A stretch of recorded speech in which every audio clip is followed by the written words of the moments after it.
Hello दोस्तों, आज हम बात करेंगे एक बहुत ही महत्वपूर्ण विषय के बारे में, प्रागैतिहासिक चित्रकला के बारे में। भारतीय प्रागैतिहासिक चित्रकला, इसमें जो है हम बात करेंगे सबसे पहले कि प्रागैतिहासिक चित्रकला का मतलब क्या है। तो प्रागैतिहासिक का मतलब होता है वह काल जिसमें हमें लिखित प्रमाण ना मिले हो या हमें जो है कोई लिखा प्रमाण इसके बारे में ना मिला हो।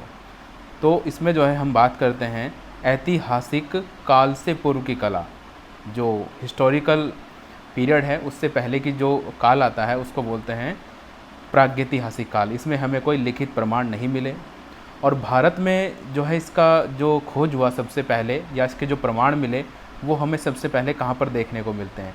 तो भारत में इसके जो सबसे पहले प्रमाण देखने को मिले मिर्ज़ापुर में, मिर्ज़ापुर उत्तर प्रदेश, वहाँ पर सबसे पहले जो है इसके प्रमाण देखने को मिलते हैं। मिर्ज़ापुर उत्तर प्रदेश में बनारस से 80 किलोमीटर दूर है और सबसे पहले अंग्रेज़ों ने जो है इसका पता लगाया। अंग्रेज़ ही सबसे पहले यहाँ पर आते हैं और वो इस तरह की खोज जो है यहाँ पर करते हैं, चाहे वो अजंता की गुफाएं हो चाहे वो मिर्ज़ापुर की गुफाएं हो।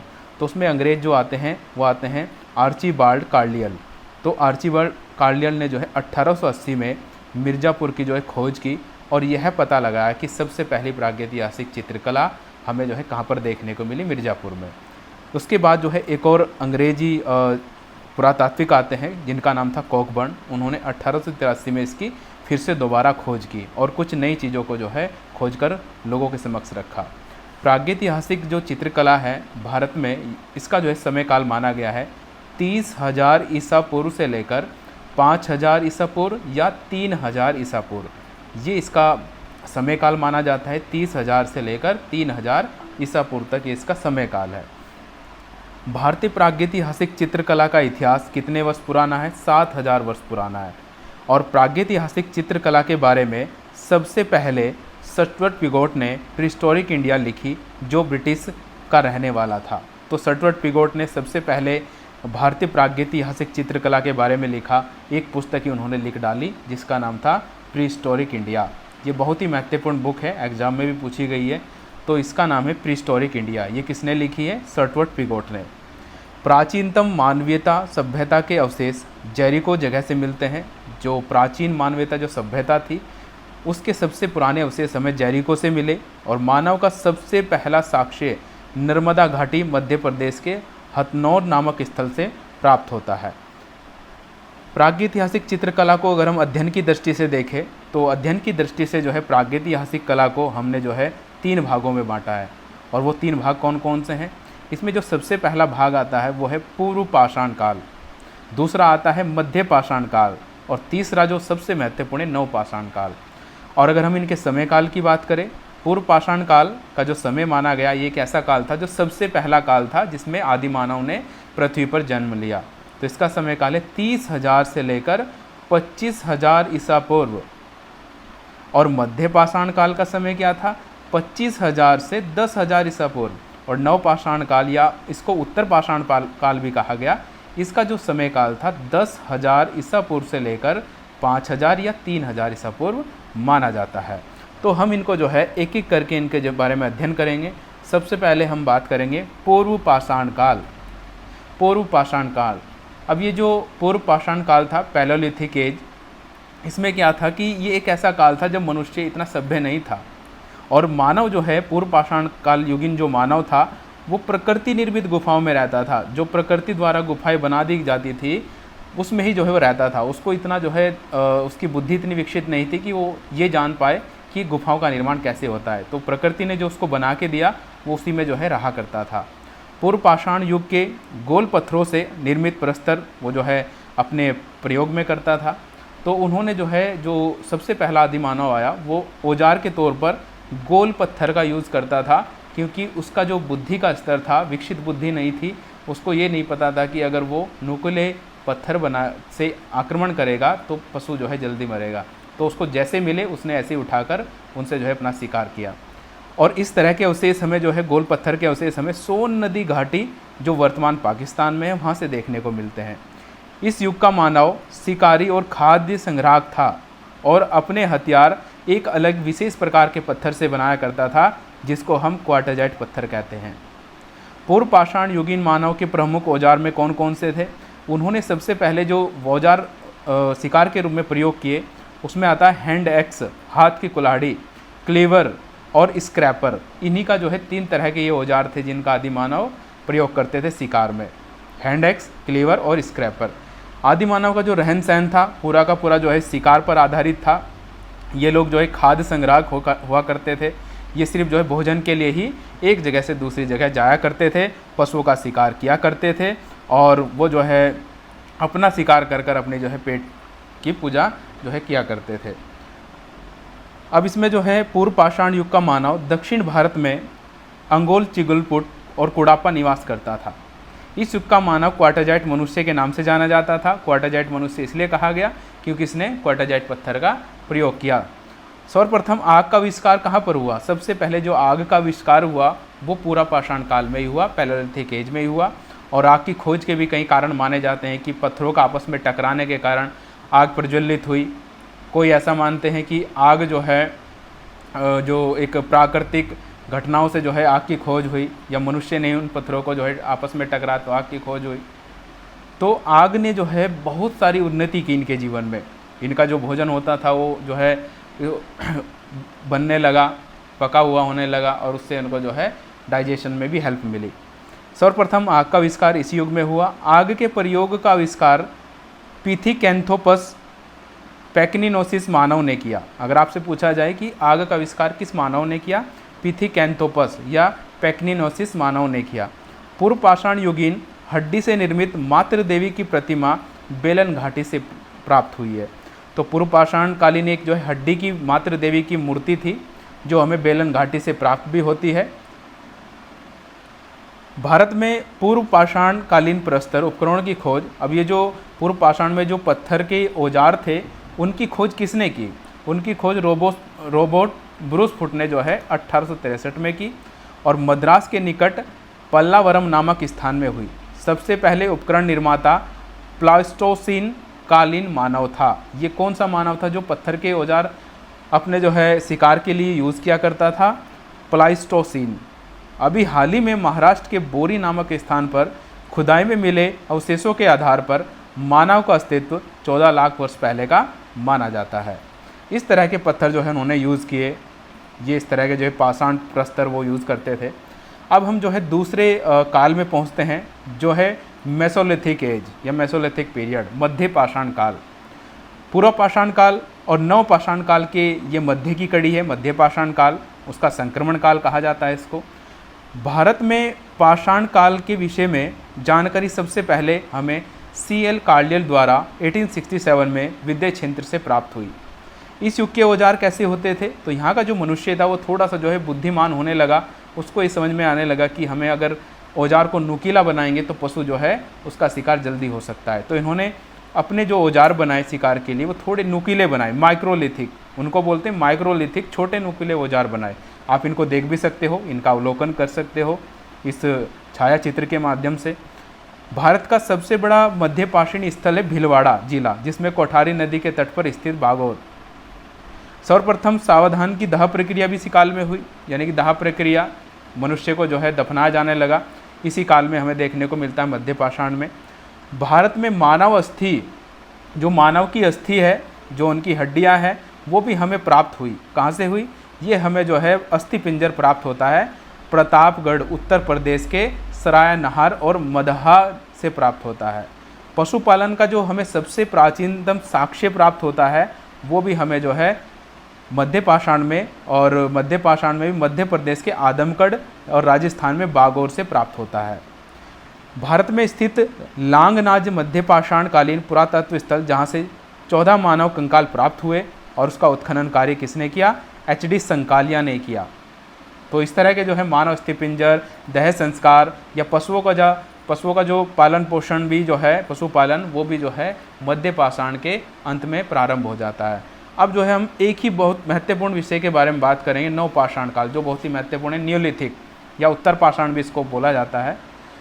पाषाण काल से संबंधित पुरातात्विक खोज प्रारंभ करने का श्रेय डॉक्टर प्राइमरोज को जाता है। तो जो ये नव पाषाण काल की खोज की वो की डॉक्टर प्राइमरोज ने। नव पाषाण कालीन मानव पत्थर के बने हथियारों का प्रयोग करते थे। इस काल में हथियार में सर्वाधिक प्रयोग पत्थर की कुल्हाड़ी का प्रयोग किया गया। मनुष्य ने स्थायी निवास की प्रवृत्ति में भी सबसे पहले इसी काल में हुई। इस काल में मानव ने बस्तियों में रहना प्रारंभ किया। अब जो पूरा पाषाण काल का मानव था वो कहाँ रहता था, उसका निवास स्थान कहाँ था, वो प्रकृति निर्मित गुफाओं में रहता था। फिर जो है मध्य पाषाण काल का मानव कहाँ रहा, वो मानव निर्मित गुफाओं में रहा। लेकिन जब ये बहुत सभ्य हो गया नवपाषाण में, तो ये जो है ये अपने जो है बस्तियों में रहने लगा। तो इस तरह से डेवलपमेंट होता गया, बुद्धि की जो है विकास होता गया। तो बुद्धि के विकास के कारण इसने भी डेवलपमेंट किया। भारतीय उपमहाद्वीप में लगभग 7000 ईसा पूर्व नवपाषाणकालीन सबसे प्राचीन बस्ती संप्रति पाकिस्तान के बलूचिस्तान प्रांत में प्राप्त हुई। उत्तर भारत की नवपाषाण संस्कृति के अंतर्गत अनेक गर्तावास, गड्ढादार, बुर्ज होम और गुफर काल कश्मीर प्रांत स्थित में प्राप्त हुए हैं। तो कश्मीर में हमें बुर्ज होम प्राप्त हुए, और इन बुर्ज होम में ये होता था कि पालतू कुत्ता भी इनके साथ जो है मनुष्य के साथ दफना दिया जाता था। ऐसे भी अवशेष हमें जो है प्राप्त हुए हैं। भारत में प्रचुर मात्रा में हड्डी के उपकरण, जो हड्डी के उपकरण होते थे, औजार होते थे, जैसे हिरण के सींग का औजार बना दिया जाता था। चिरान, पटना के पास से हमें इस तरह के औजार प्राप्त हुए हैं। नवपाषाण काल में जो है मानव कृषि निर्भर हो गया। वो जो है उसने शिकार बंद कर दिया और पशुपालन करने लगा पूर्ण रूप से, और कृषि प्रधान हो गया। तो कृषि प्रधान हुआ ये कि फिर जो है नदी के पास जाके बसने लगे, और जब कृषि प्रधान हुआ तो बहुत सारी चीज़ों में परिवर्तन हुआ। जैसे इन्होंने फिर कृषि को एक जगह से दूसरी जगह पहुंचाने के लिए जो गाड़ी है उसका जो है निर्माण किया, और उस अनाज को जो है रखने के लिए इसने मिट्टी के बर्तन बनाए, कपड़े का प्रयोग करने लगा। तो इस तरह से नवपाषाण कालीन एक तरह से एक सांस्कृतिक एक सभ्यता जो है डेवलप हो जाती है। फिर इसके बाद जो है जो इसमें नेक्स्ट जो आता है वो है नवपाषाण काल में नवपाषाण काल का जो मानव था वो जो है सर्वप्रथम कृषि कार्य की शुरुआत, पहिए का आविष्कार भी सबसे पहले इसी काल में हुआ। कृषि का प्राचीनतम साक्ष्य जो एग्रीकल्चर है उसका जो सबसे पहला एविडेंस हमें मिला वो प्राप्त हुआ मेहरगढ़ से प्राप्त हुआ। कृषि के लिए अपनाई गई सबसे प्राचीन फसल कौन सी थी? जौ। तो आदि मानव या नवपाषाण काल में जो सबसे पहली फसल उगाई गई वो जौ थी, और इसके अलावा दूसरी फसल कौन सी थी? गेहूँ। चावल का प्राचीनतम साक्ष्य हमें कहाँ से मिला? इलाहाबाद, जो प्रयागराज के नाम से प्रचलित है। इसमें जो है कोल्डी हवा से प्राप्त हुआ अनाज के साक्ष्य। मानव ने सबसे पहले चाक पर बने मिट्टी के बर्तनों का आविष्कार किया, और इस काल में मानव ने सबसे पहले चित्रकला का भी प्रयोग किया। पॉलिश लगाने की कला का आरंभ यहीं पे हुआ। नवपाषाणकालीन मानव का प्रमुख केंद्र बेलारी था। तो नवपाषाणकालीन जो मानव थे उसका जो सबसे मेन सेंटर रहा, जो प्रमुख केंद्र रहा, वो बेलारी था। नवपाषाणकालीन एक गढ़ा हुआ गोल यंत्र नामक जो है नर्मदा घाटी से प्राप्त हुआ है। तो अब इस संस्कृति को अगर समझे न्यूलिथिक एज को, तो इसमें आप देख भी सकते हो छायाचित्रों के माध्यम से इसमें दिखाया गया है कि वो कृषि प्रधान है, कृषि की जा रही है, बस्तियों में रह रहे हैं, पशुपालन दिखाया गया है। इसमें जो है पोट्री उन्होंने बनाई, बर्तन बनाने लगे, सुई धागे का प्रयोग करने लगे, और जो हल है उसका प्रयोग करने लगे, सिल पत्थरे का यूज़ करने लगे, टेक्सटाइल का यूज़ करने लगे। ये सारी चीज़ें, ये बस्तियों में रहने लगे। तो ये संस्कृति थी पूरी की पूरी न्यूलिथिक एज। इसमें जो है यहाँ के मानव ने इस तरह का जो है प्रयोग किया। तो ये जो है चित्र भी इन्होंने बनाए, और चित्र भी बनाने का जो मेन कारण था वो ये था कि इन्होंने जो है अब कम्युनिकेशन इसको समझा, एक जो है संचार का माध्यम समझा, कि एक रिकॉर्ड का माध्यम समझा। क्योंकि इनके पास कोई पेपर नहीं था, इनको भाषा का ज्ञान नहीं था, तो अपनी यादों को रखने के लिए या कोई चीज़ों को जो है रिकॉर्ड रखने के लिए इन्होंने जो है ये चित्रों के माध्यम से, और चित्र भी कैसे बनाए? ज्यामितीय चित्र। इसमें जो है रेखीय प्रधान चित्र हैं, ये रंग प्रधान चित्र नहीं है, ये रेखीय प्रधान चित्र है। तो इसमें इन्होंने वही बनाया जो ये उस समय जीते थे, जो उस समय का जो माहौल होता था। और माहौल कैसा होता था? हंटिंग, शिकार। तो शिकार के दृश्य ही बनाए। शिकार के दृश्य में जिस पशु का शिकार होता था वो दिखाया, और जो शिकार करता था वो दिखाया। और इसमें जो है सेलिब्रेशन के भी चित्र दिखाए जाते थे। जब ये शिकार जीत के आते थे तो लोग जो है उल्लासपूर्ण से सेलिब्रेशन करते थे। ऐसे भी जो है इन्होंने दृश्य अंकित किए हैं। अब इसमें जो है सबसे पहले ये बात आ जाती है कि भारत में ऐसे प्रागैतिहासिक चित्र मिले कहाँ से हैं? सबसे पहले ऐसे चित्र हमें देखने को मिले कहाँ से हैं? तो भारत में प्रागैतिहासिक चित्रों के जो प्रमुख केंद्र रहे उसमें सबसे पहला आता है सेंटर मिर्ज़ापुर। मिर्ज़ापुर से दोस्तों हमें सबसे पहले प्रागैतिहासिक चित्र प्रीहिस्टोरिक पेंटिंग देखने को मिलती है वहाँ की गुफाओं में, सबसे प्राचीन है। और इसकी खोज किसने की? तो D.L. डेक द्वारा प्रस्तुत मिर्ज़ापुर के 1911 ईस्वी के गजेटियर में 5वें अध्याय के अंतर्गत इतिहास का परिचय देते हुए वहाँ के चित्रमय में गुफाओं को सर्वप्राचीन मानव निवास स्थल बताया गया। मिर्ज़ापुर क्षेत्र की कैमूर की पहाड़ियों पर भारतीय गुफा चित्र बने हुए हैं। मिर्ज़ापुर में कुल 100 गुफाओं में प्रागैतिहासिक चित्र प्राप्त होते हैं। 100 गुफाओं में पेंटिंग बनाई गई है। प्रागैतिहासिक चित्रों का क्षेत्र मिर्ज़ापुर उत्तर प्रदेश में है। मिर्ज़ापुर की गुफाओं में सर्वाधिक चित्र आखेट के हैं। अगर विषय की दृष्टि से देखें, मिर्ज़ापुर में सबसे ज़्यादा पेंटिंग किस सब्जेक्ट मैटर पे बनी? तो हंटिंग, शिकार के दृश्य ही अंकित हुए। घायल सुअर यहाँ का जो है सबसे प्रसिद्ध चित्र है, घायल सुअर। तो घायल सुअर जो है यहाँ का प्रसिद्ध चित्र है जो भलडारिया में अंकित है। तो मिर्ज़ापुर में और भी छोटी छोटी गुफाएं थी, छोटे छोटे केंद्र थे, तो भलडारिया में ये घायल सुअर बना। और यहाँ पर जो मुख्य रंग प्रयोग हुआ वो था लाल रंग, यानी कि गेरुआ रंग, इंडियन रेड। और इसका जो साइंटिफिक नाम है वो है आयरन ऑक्साइड। ज्योमेट्री, अगर ज्योमेट्री की बात करें तो ज्योमेट्री आकारों का जो है चित्रण यहाँ पर हुआ, ज्योमेट्रिक पैटर्न पर ही यहाँ पर काम हुआ, रेखीय गुण पर काम हुआ। मिर्ज़ापुर से प्राप्त चित्र उत्तर पाषाण काल के हैं। यहाँ से प्राप्त चित्रों में हमें घोड़े की आकृति, हाथी की छवियाँ दिखती है। आप देख भी सकते हो, यहाँ पर घोड़े दिखाए गए हैं, यहाँ पर जो है ये घोड़े दिखाए गए हैं, अश्वरोही हैं, यहाँ पर हाथी को दिखाया गया है, आप इनको भी जो है देख सकते हो। तो यहाँ पर जो है घोड़े और हाथी की छवियाँ जो है बनाई गई हैं, उनको चित्रांकित किया गया है। और नृत्य के दृश्य भी यहाँ पर हमें देखने को मिलते हैं। नृत्य के दृश्य हमें मिले लखनिया दरी से। तो लखनिया दरी जो है एक ऐसा सेंटर था जहाँ पर हमें नृत्य के दृश्य देखने को मिलते हैं। मिर्ज़ापुर को प्रागैतिहासिक चित्रों के लिए एक प्रसिद्ध पिकनिक स्पॉट भी माना जाता है। आप वहाँ पे घूमने भी जा सकते हो। गर्मियों में वहाँ पर जो है एक पिकनिक स्पॉट बनाया गया है उसको, वहाँ पर जो है झीलें हैं, वहाँ पे जो है एक अच्छा वातावरण है, एक प्राकृतिक सौंदर्य की दृष्टि से बहुत महत्वपूर्ण है। तो इसको पिकनिक स्पॉट भी माना जाता है मिर्ज़ापुर को।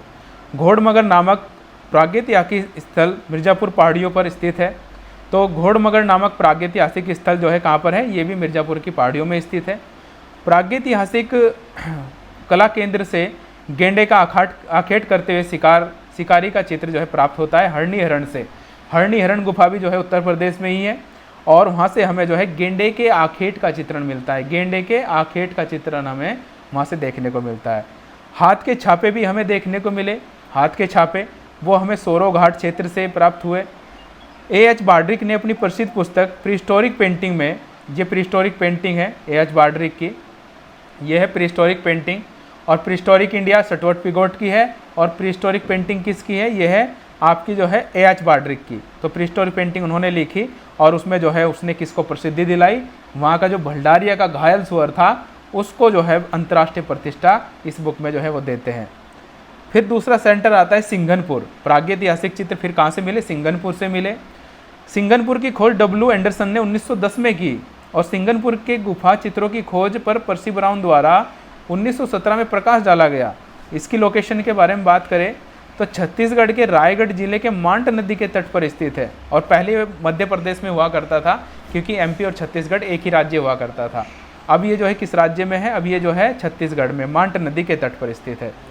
सिंघनपुर के चित्रों में विषय कौन कौन से बनाए गए हैं? तो चित्रों में अगर देखें विषय की दृष्टि से, तो यहाँ से जो है कंगारू के चित्र प्राप्त हुए इस तरह के, और यहाँ से जो है जंगली सांड को पकड़ते तथा बछरी से छेदते हुए आखेट का दृश्य भी बनाया गया है।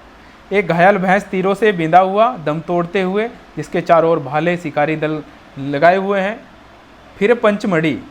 पंचमढ़ी जो है मध्य प्रदेश में है, इसकी लोकेशन भोपाल शहर, और सबसे पहले इसकी खोज की डॉक्टर R. हंटर ने 1932 में। इसके पश्चात D.H. गार्डन ने 1936 में दोबारा से इसकी खोज की। पंचमढ़ी के चित्रों के विषय क्या रहे? तो यहाँ पर जो है सामाजिक घरेलू विषय मिले। सामाजिक, जैसे हम शहद तोड़ना, या जो है घोड़सवारी करना, शिकार के दृश्य, या जो है एक युद्ध के दृश्य, सैनिक, ये सारी चीज़ें यहाँ से मिली। तो घरेलू सामाजिक जीवन से संबंधित, जैसे आखेट के लिए प्रस्थान करते हुए, शहर एकीकृत करते हुए, घुड़सवार योद्धा, वाद्य यंत्रों को बजाते हुए वादक, सैनिक के चित्र, युद्ध के दृश्य। सबसे अधिक है धनुषधरों का चित्रण देखने को मिलता है। धनुधरों, तो धनुष दिखाए गए हैं। रंग कौन सा प्रयोग हुआ है? तो यहाँ पर जो है सफ़ेद रंग प्रयोग हुआ है। सफ़ेद रंग के चित्र ज़्यादा मिलते हैं, आप इसमें देख सकते हो, इसमें अवलोकन कर सकते हो चित्र में। पंचमढ़ी के शिला चित्र जो है प्रागैतिहासिक चित्रों को पंचमढ़ी में पुत्री कहा गया। तो प्रागैतिहासिक जो चित्र थे पंचमढ़ी में उनको एक विशेष नाम दिया गया जिसका नाम था पुत्री। पंचमढ़ी के शिला चित्र स्पेन की अल्टामिरा के समक्ष है। अल्टामिरा के समक्ष क्यों है? क्योंकि वहाँ पर भी जो है सफ़ेद कलर से काम हुआ, यहाँ पर भी जो सफ़ेद कलर से काम हुआ, इसलिए इसको अल्टामिरा के समक्ष माना जाता है। और इसकी छत पर भी चित्रण हुआ और वहाँ की जो है अल्टामिरा की गुफा पर भी जो है क्या हुआ, छत पर चित्रण हुआ। तो छत पर चित्रण होने की वजह से ही जो है इसको अल्टामिरा के समक्ष माना गया है। पंचमढ़ी लश्करिया खो से सितार वादक तथा गर्दमुख देवता का चित्रण मिला। The rock painting of Mahadev hills नामक बुक D.H. गार्डन ने लिखी, the rock painting of Mahadev hills. फिर इसमें जो है नेक्स्ट आ जाता है होशंगाबाद। होशंगाबाद जो है मध्य प्रदेश नर्मदा नदी के तट पर आदमगढ़ की पहाड़ियों में है। इस गुफा की खोज जो है मनोरंजन घोष ने 1922 में की। इसमें गैरवा और पीला संख्या भस्म रंग का प्रयोग किया गया। होशंगाबाद में 12 गुफाओं में चित्र देखने को मिलते हैं। कौन कौन से चित्र विशेष है?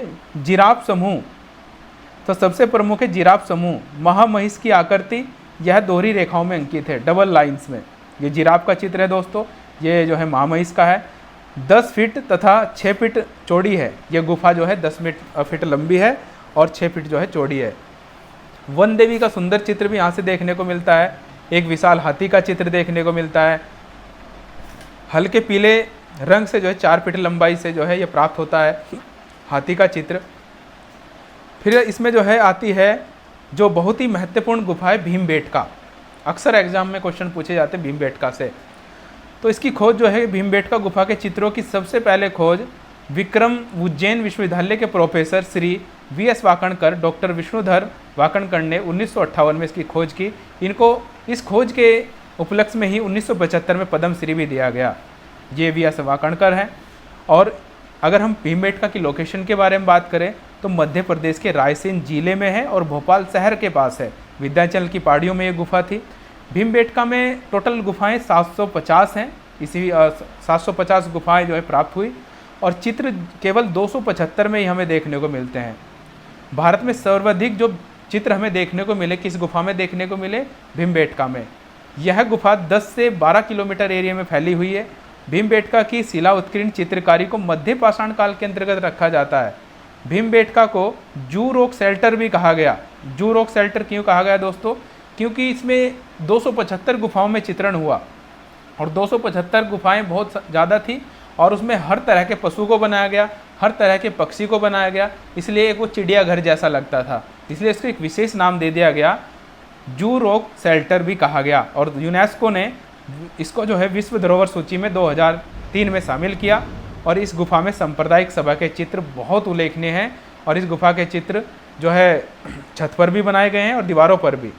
रंग कौन से प्रयोग है? लाल रंग, गेरू रंग का सबसे अधिक प्रयोग हुआ इसमें। और ये जो है गुफा बहुत ही उल्लेखनीय गुफा है। तो इस तरह से जो है हम प्रागैतिहासिक गुफा को जो है समाप्त करते हैं और वहाँ के चित्रों के बारे में हम विशेष जानकारी प्राप्त करते हैं। अगर आपको हमारी जानकारी अच्छी लगी तो चैनल को सब्सक्राइब कीजिए,